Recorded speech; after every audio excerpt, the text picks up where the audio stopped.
welcome to another lecture in this Resultant YouTube channel. As you know that we are providing you some classes, practice session for ISRO exam preparation. If you are preparing for ISRO exam, scientist, engineer, then you can definitely follow these sessions. Or even if you have planned for some other exams where technical subjects, you need to give some, whether you're preparing for ISRO exam or any other exam, you can just follow these sessions. So very good evening, everyone. Firstly, tell me whether I'm audible or not. Yes, please let me know if I'm audible and visible. Very good evening, everyone. Welcome to another lecture. Last lecture I have taken on this channel was on fluid mechanics. Today we are going to practice important questions on thermodynamics. So welcome, everyone. Very good evening. Just waiting for all of you to join me for this session. In the meanwhile time, let me just introduce myself to you guys. I'm Vikas Sir, a faculty of mechanical engineering, having more than 8 years of teaching experience. And these are my qualification achievements and the expertise subject. So let's start with the first questions. Today we are going to practice question on thermodynamics. First question is, which of the following is the characteristic equation of a real gas? Now, as you know that real gas is basically, normally gases are a state of matter, and real gas is one of its kind, and there are different equations of the real gas. This equation that is written on the first option, this is equation of the real gas, which is also called van der Waals equation. Okay, it was given by van der Waals. It is the equation of real gas, and for giving this equation he just did some modification in the ideal gas equation, right? In the ideal gas equation he did some modification that, like normally in the ideal gas equation we have PV is equal to nRT, right? We ignore the, in the ideal gas equation, we ignore the attraction force between the gas molecule and the volume of the gas molecule. But when we consider those things, then replacement of P will be P plus A. If you compare the behavior of an ideal gas and real gas, a real gas molecules are large, so there will be some force of attraction, and that attraction constant is here, which account for the internal pressure. This accounts for internal pressure in the gas, real gas molecule, and this is the external pressure. Now this V, that is volume of the gas molecule, is further, we include a term called excluded volume, right, is equal to nRT. So this is the equation, and if you remove the value of n here, like if you take n is equal to 1 mole, then this equation will be converted to P plus A by V square into V minus B is equal to RT. Okay, here A and B are called as constant. They are constant and of use in the van der Waals equation, and the value of this constant is basically determined. The value of these constant is determined with the help of, if you want to calculate these constant values, we have to, on a pressure volume diagram, if you see at the critical point on a pressure volume diagram, right, a line which passes called critical isotherm, and at the critical point of a critical isotherm, right, at this particular point, critical point of a critical isotherm, there is a point of inflection. At this particular point, what happens here, the slope of the pressure volume diagram becomes 0, and second slope also becomes 0, and basis of this information we can calculate the value of A and B, that is constant in the van der Waals equation. Next, for a closed system, the difference between the heat added to the system and work done by the gas is equal to change in. Well, I can see that none of the students have joined for this session. Well, no problem. You can just, in case you guys are not able to join the live session, you can see the recorded one. For a closed system, difference between the heat added to the system and work done by the gas is equal to change in internal energy. So the answer will be option C, internal energy. As you know that this is also called first law of thermodynamics. First law of thermodynamics. For closed system, for the closed system and any process. And for any process means whether it can be a reversal process or it can be a reversible process. So the answer will be option C. Now, but if they say for a steady flow system, Chandan Kumar, your answer is correct. For steady flow system, the difference of the heat and work is equal to change in enthalpy. Okay. For steady flow system, the answer will be change in enthalpy. For closed system, it will be change in internal energy. With increase in pressure, the temperature of the steam formation will. What happens to temperature of the steam formation with increase in pressure? So as you know that if you have seen the pressure temperature diagram or any other diagram where phase change take place,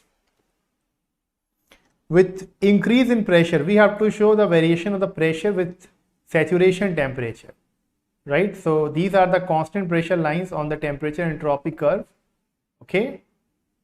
So as you can notice here that with increase in the pressure, this is constant pressure P1, P2 and P3.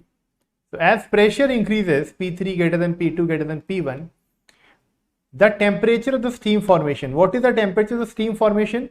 The temperature at which steam is formed is called as saturation temperature. And as you can see, the saturation temperature with respect to different pressure is different, right? So it will increase. With increase in pressure, the temperature of the steam formation will increase. For example, suppose this pressure is 1 atmospheric pressure. So at 1 atmospheric pressure, the saturation pressure will be 100 degrees Celsius, which is the boiling point of water. If it is, if the pressure is increased to 1.5, that saturation temperature is going to further increase. Which one of the following correctly defines 1 Kelvin as per the internationally accepted definition of temperature scale? Now, as you know that triple point is equal to triple point of water. Triple point of water is equal to 0.01 degrees Celsius, which is 273.16 Kelvin, right? So what you can say about the 1 Kelvin? 1 Kelvin is equal to 1 by 273.16 of triple point of water. Okay. So that's how you define 1 Kelvin. So the answer will be 1 by 273.16 of triple point of water. Next question, what will be the loss of available energy? Yes, is there any problem in the session why the students are not there? Any issue in the class? Anyone there in the session? Am I audible and visible?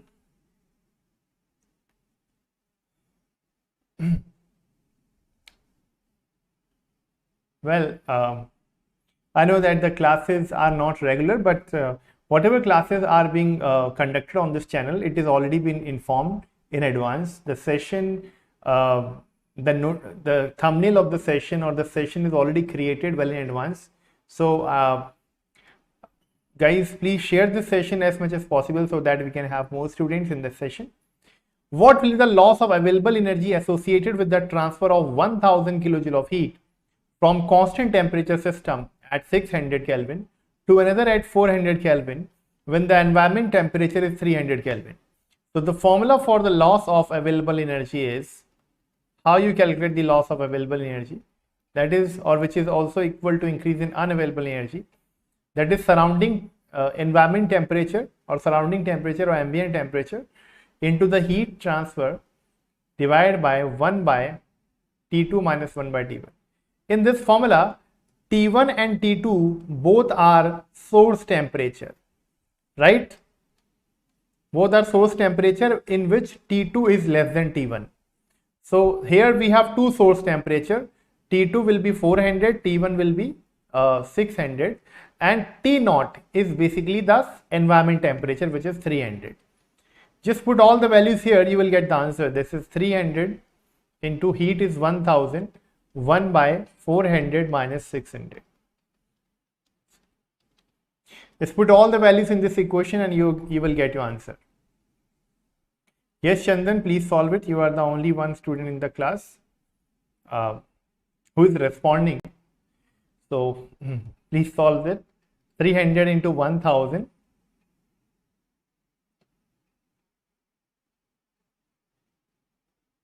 300 into 1000. This will be 200, right?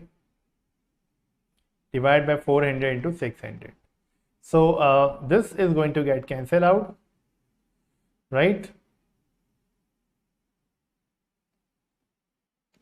So you will get 250 kilojoule. 250 kilojoule will be the right answer. So this will be the loss of available energy. Have you got this? Yes. Next question. Identify the correct option with respect to second law of thermodynamics. It gives the concept of temperature. No, it is 0th law of thermodynamics which gives that concept of temperature. So it's obviously not correct. It gives the concept of internal energy. No, wrong.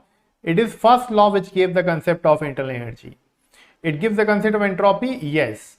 So the option will, the right answer will be option D. Only third is correct. Regarding second law of thermodynamics, second law gives the concept of entropy.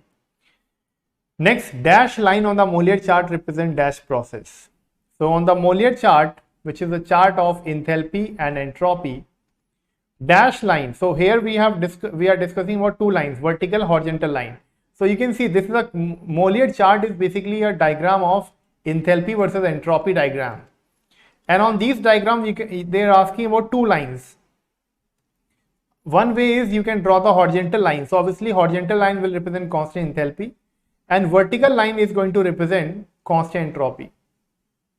Constant entropy means isentropic process and horizontal line represents constant enthalpy, that is throttling process, because throttling the process in which enthalpy is constant.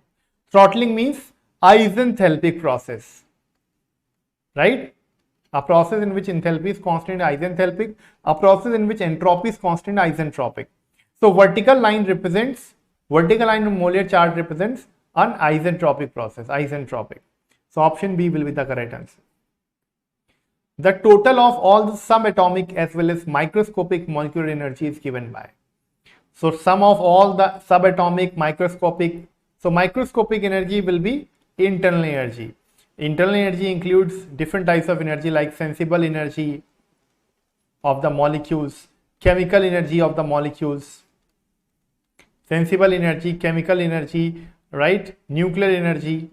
All these types of energy comes under the microscopic energy. Vibrational energy in the molecules. So energy possessed by each and every molecules is called as sum of all the energies, vibrational energy, spin energy, right? Rotational energy, all these molecules. And how we are talking about these energies? Because these are the energy possessed by each and every molecules. When you combine all these energies together, that is called as internal energy, which is microscopic form of energy. Next, which of the following is true with respect to PMM2? So PMM2 is basically a hypothetical device which violates second law of thermodynamics. That's a statement about PM2. And how it violates second law? Because according to second law, it is not possible for any device which is working in a cycle to convert all the heat which is supplied to it by a source and convert all that heat into work. If such kind of device will be called PMM2 and it violates Kelvin Planck statement, it violates Joule effect. No, Joule effect it is not going to violate. It violates concept of temperature. No. It violates the statement that total energy of universe constant. No. Only answer will be option A.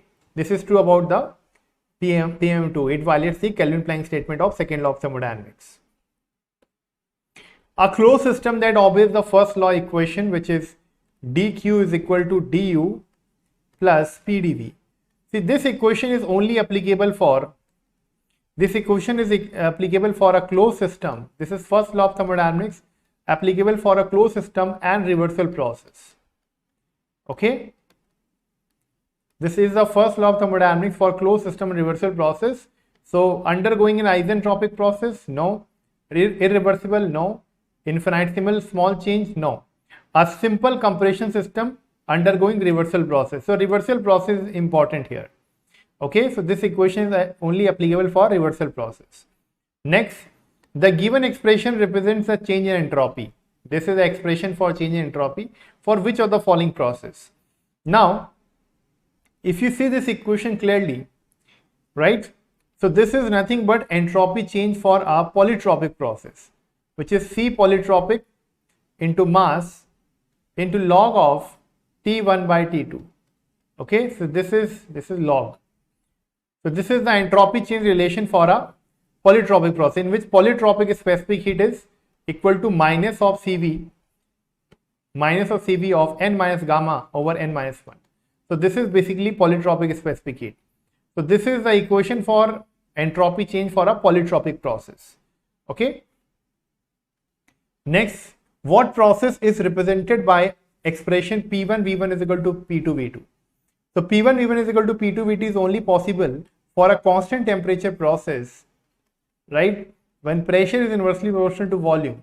So for a gas which is undergoing a constant temperature process, right, from point 1 to 2, we can simply say for constant temperature, product of pressure into volume will be constant, and for a gas which is going from state 1 to state 2, we can say P1 V1 is equal to P2 V2. So the answer will be option B. For isosimilar process, we can write this equation. Okay. Next, air at 33 degrees Celsius receives heat at constant volume until its temperature reaches 933 degrees Celsius. Determine the heat added per kilogram assuming Cv as 0.718. So you need to find the heat, right? And the heat which increases the temperature from T1 to T2. So difference of temperature, the heat which is required for difference temperature is sensible heat. And sensible heat transfer we have to calculate at constant volume, which is equal to mass into Cv into delta T. You need to find the heat added per kilogram. So it will be simply Cv into delta T. Cv is given as 0.718 and delta T will be T2 minus T1. Calculate this thing and you will get your answer. So 933 minus 33, it will be 900. So 900 into 0.718. Just calculate this. And yes, Chandan Kumar, are you there in the session? Anyone there?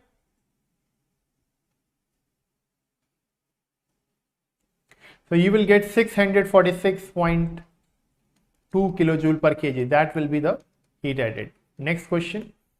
The entropy of an isolated system is dash at the equilibrium. Yes. What can you say about the entropy of an isolated system at equilibrium?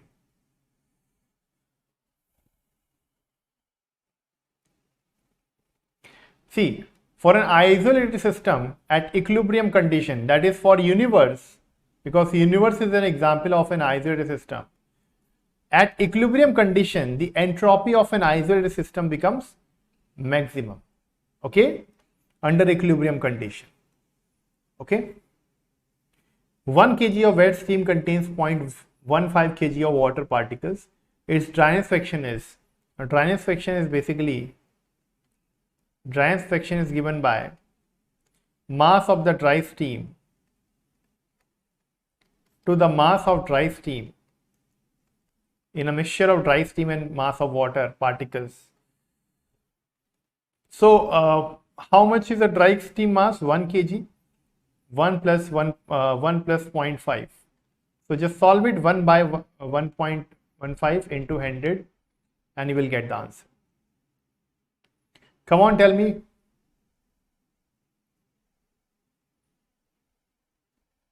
So you will get around 86.9%. 86.9% is not in the options as such, but we can say 1 kg of the wet steam. Sorry. There is a mistake.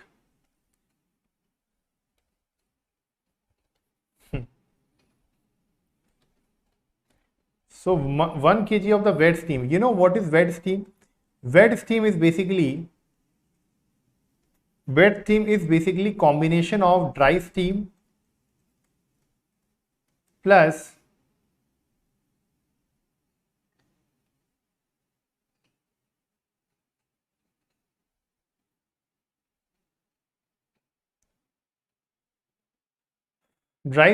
mass of water particles in suspension. Okay, So this is given already, right? This sum is given, that is 1 kg, that is equal to 1 kg, right? And in the numerator we have to keep the mass of dry steam. So if this is 1 kg, so mass of dry steam will be, hi Sonu Kumar, पुराना student दोबारा है YouTube में. Thank you so much Sonu Kumar ji, thank you for your feedback. And आप follow करते रहिए, आप जो भी क्लासेस आप फॉलो करना चाहते हैं आप, मैंने आपको अपने चैनल के लिए बना के भी वहाँ पे वीडियोस प्रोवाइड कर दिए हैं जिससे आप पढ़ सकते हैं. एंड यहाँ पर भी आपको रेगुलर तो नहीं बट आपको 1 वीक में आपको एक मेरा सेशन जरूर मिल जाएगा पढ़ने के लिए, ठीक है.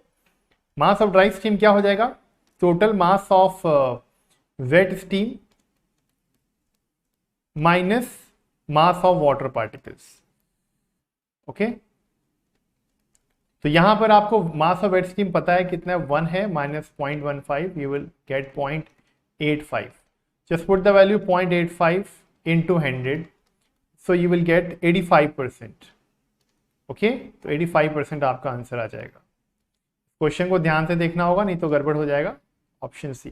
Next, the throttling process on a Mollier diagram is represented by a. देखिए मोलियर डायग्राम जो आपका होता है, Mollier diagram is enthalpy entropy diagram, right. And if you want to represent throttling process here, throttling process will be represented by a horizontal line because throttling means a constant enthalpy process. एक ऐसा process जिसमें enthalpy constant होती है, it is a constant enthalpy process, right? So this, if this is enthalpy, this is entropy. So how you will represent a throttling process? By a horizontal line, right? The latent heat of the steam at a pressure greater than atmospheric pressure in comparison to latent heat at atmospheric pressure is, see, you know that latent heat is basically the heat required for the phase change, right? So suppose you are talking about atmospheric pressure. So at atmospheric pressure, this is the amount of latent heat which is required. Now if you further increase the pressure greater than atmospheric pressure, right, if this is a latent heat needed at atmospheric pressure, if you increase the pressure greater than atmospheric pressure, of course latent heat is going to decrease, it will be less. You will need less latent heat if you try to heat a substance at a pressure greater than atmospheric pressure. Then the heat required for the phase change will be less. Okay, clear everyone? Moving on to the next. If x is the weight of dry steam and y is the weight of water in suspension, then dryness fraction is equal to, see, dryness fraction is given by, dryness fraction is basically equal to mass of the dry steam, weight or mass of the dry steam, which is x, over weight of dry steam plus, so in the numerator you have to keep the dry steam, that is the main thing. So it will be x over x plus y. Okay.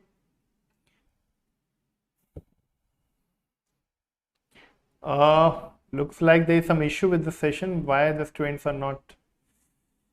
Is there any problem in the audio or video? Because you guys are not following the session. Is there any problem with the session? Yes? Any issue with the session, my dear?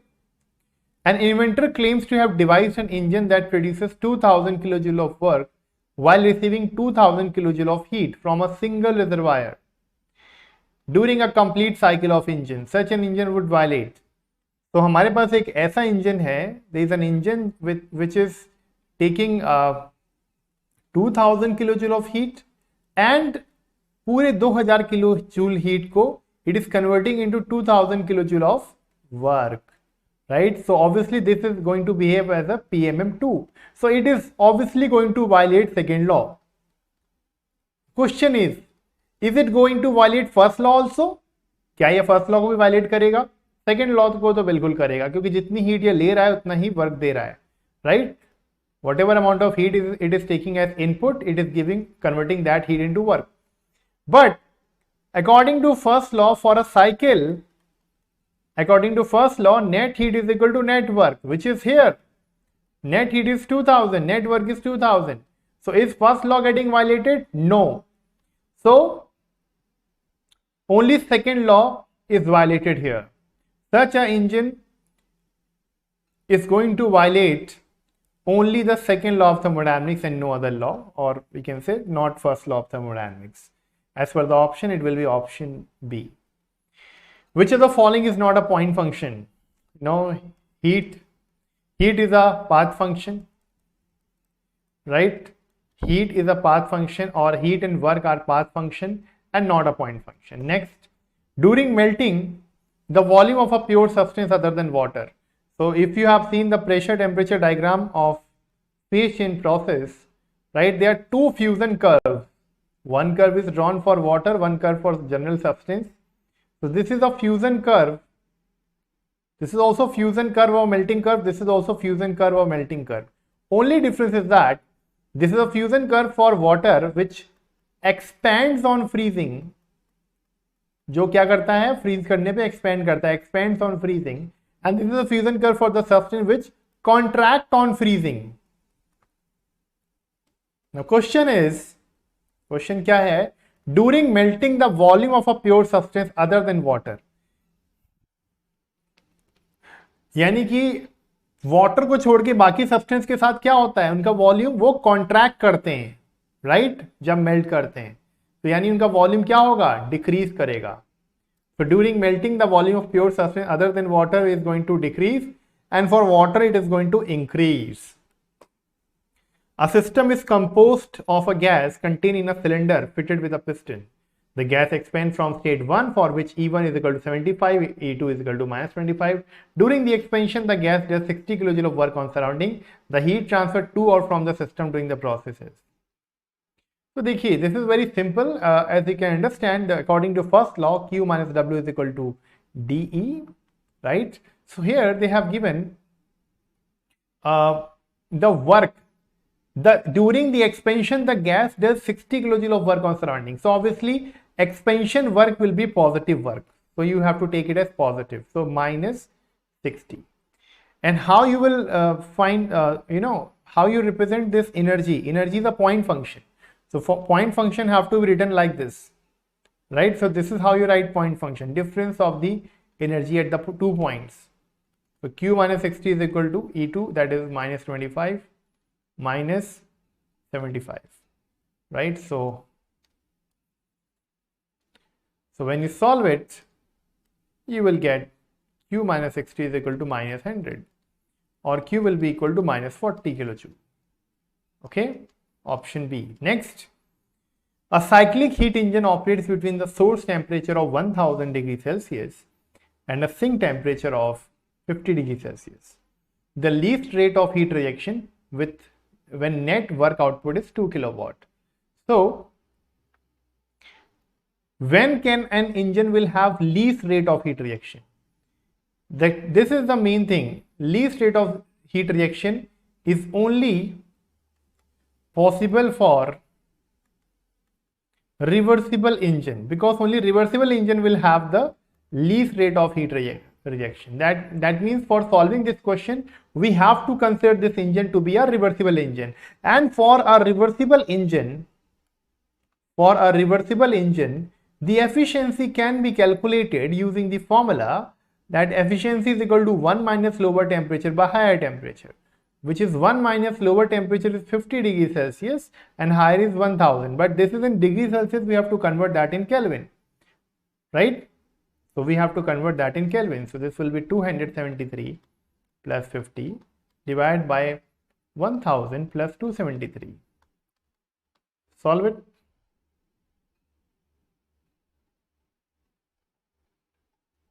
One minus 323 divided by 1273. So you will get efficiency from here.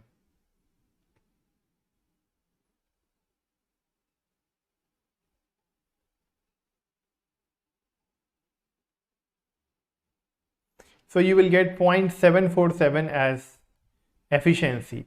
Now for reversible engine, the same efficiency is equal to net work divided by heat supplied. Net work is 2 kilowatt. So you will get heat supplied from here, which is 2 divided by 0.747, right? Which will be 2.677 kilowatt. Now, they are intended to find the value of least rate of heat rejection. So you have to find the heat rejection, which will be equal to heat supplied minus work.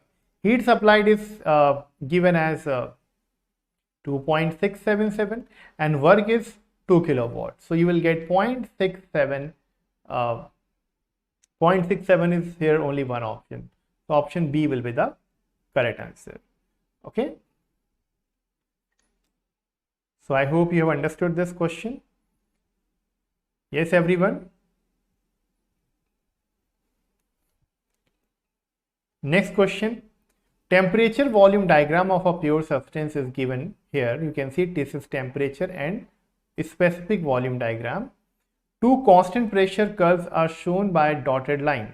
So these are the two constant pressure lines which are shown on the temperature and specific volume diagram. These are P1 and P2. Which of the following is true? Given H1 is the enthalpy of vaporization of the substance at pressure P1 and H2 is the enthalpy of vaporization at substance at pressure P2. Which is correct? What do you mean by this enthalpy of vaporization? That is, from here to here, this is a latent heat. Latent heat is H1 and at pressure P2, this latent heat, enthalpy of vaporization means latent heat is H2. So what is true about this? H1 will be greater than H2, right? H1 is greater than H2 because latent heat at low pressure will be more than latent heat at high pressure. So option B will be correct. Next, a reversible heat engine rejects 80% of the heat supplied during a cycle of operation. If the engine is reversed and operate as a refrigerator, and COP will be. So for engine, this reversible engine is rejecting 80% of heat supplied. So heat rejected divided by heat supplied is going to be 0.8. So efficiency of this engine will be 1 minus heat rejected by heat supplied, which is 1 minus 0.8, which is 0.2. Now, COP of a heat pump and efficiency of the heat engine are related by a relation. So from here you will get COP of a heat pump, which is 5. But here they want you to tell the COP of a refrigerator. So COP of heat pump and refrigerator COP are related by this relation. So we'll be using this relation to calculate the COP of refrigerator, which will be 5 minus 1, which is 4. So the correct answer will be option C for this question. Next, an engine works on the basis of Carnot cycle operating between temperature of 800 and 400. If the heat supplied is 100 kilowatt, the heat rejected is. See, Carnot cycle, that means reversible cycle, is presented here, and for reversible cycle you want to solve this question. For reversible cycle, according to Clause's inequality, cyclic integral of Q by T is equal to 0. That means heat supplied divided by temperature at which heat is supplied minus heat rejected at which temperature heat rejected is 0. So by solving this, you will get heat supplied by high temperature at which heat is supplied is equal to heat rejected by lower temperature. So you have to find the heat rejected, which will be equal to heat supplied into lower by higher temperature. Heat supplied here is 100, lower temperature is 400 by 800. So you will get 50 kilowatt as the value of heat rejected. Simple. Next, an ideal gas is compressed in a cylinder by a movable piston to a volume 1/2 of its original volume. During this process, it was found that 320 kJ of heat was rejected by the gas and internal energy of the gas remains same. What is the amount of work done on the gas? Because for this ideal gas, internal energy is same. Internal energy same means internal energy change is 0, and you know that for ideal gas, internal energy is a function of temperature only. That means if internal energy is same, that means temperature will also be same. temperature is same for isothermal process. And for isothermal process, heat transfer is equal to work. That means whatever will be the amount of heat transfer, that will be equal to work. That is 320 kilojoule. Next, which of the following is correct? Thermal efficiency of the Carnot engine is dependent on the properties of working substance. Properties of working substance. It is independent of the properties of working substance. Thermal efficiency of Carnot heat engine depends on both source and sink temperature and is independent of the properties of the working substance. So the right answer is option B. About Carnot cycle, which is a reversible cycle, both the points mentioned here, that efficiency of the Carnot engine is only dependent on the source and sink temperature and independent of the properties of working substance. That is true. Air enters a nozzle with negligible velocity. That is, inlet velocity is negligible. The enthalpy of air decreases by 180. Do you know what is the meaning of decrease in something? That means H2 minus H1. Decrease in the enthalpy is minus 180. Or we can say H1 minus H2 will be plus 180, right? What will be the exit velocity of the air? So exit velocity is calculated using the formula square root of 2000 H1 minus H2. This is how you calculate the exit velocity from a nozzle, right? In this question, they have already given you the enthalpy change. Solve it.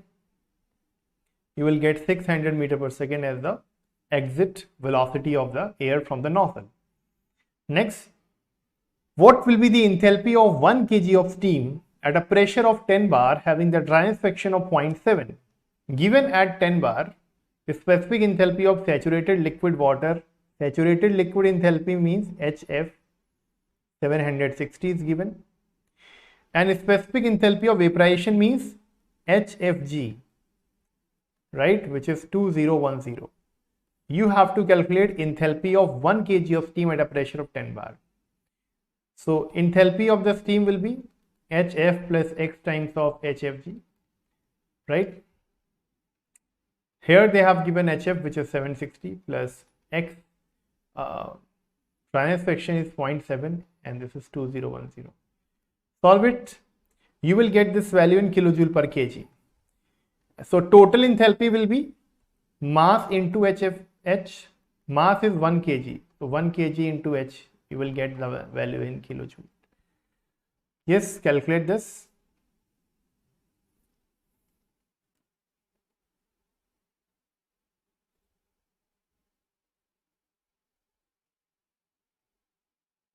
So you will get 2167. 2167 will be the answer because mass is 1 kg. So after multiplying this, you will get the same value. Next question. Which of the following statement is incorrect? Both heat transfer and work transfer represent energy crossing the boundary of the system. Yes, heat and work are boundary phenomena. Yes, this statement 1 is correct. They both are boundary phenomena. That means because heat transfer and work transfer both are energy interaction, but you can only visualize this energy interaction if heat transfer, work transfer crosses the boundary of the system. Okay, both heat and work are energy in transit. Yes, this is true. Heat and work can be stored. This is wrong. You can't store the heat and work because these are energy interaction. You can't store them. So option C is incorrect. The term H minus C, because this statement and this statement both are opposite of each other, right? Contradictory. Transit means in motion. That is, they are continuously in motion. How can you store something if it is continuously in motion? So that's why this statement is not correct. Option C is not correct. And the last option means heat and work depends on the path. You know that they both are path function. So that's why they depends on the path followed.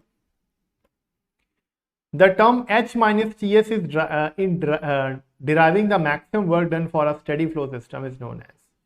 So you know that this is Gibbs function. Okay, it has to find the maximum work for a steady flow or open system.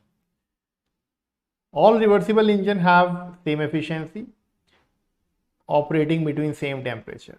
This is important, operating between same source and sink temperature. This is mandatory. If all the reversible engine operate between same source and sink temperature, then they will be having same efficiency. So that's all, my dears, in this session. Thank you so much for giving me such a good feedback for this session. I think there was either some issue with the session, that's why the students were so less in number, but that's all from my side. And try to follow this YouTube channel so that you don't miss the classes.